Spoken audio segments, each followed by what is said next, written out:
وهذا البلد الأمين لقد خلقنا الإنسان في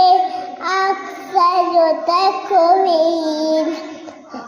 ثم رددناه أسفل سافلين إلا الذين آمنوا وعملوا الصالحات فلهم أجر غير ممنون وما يكذبك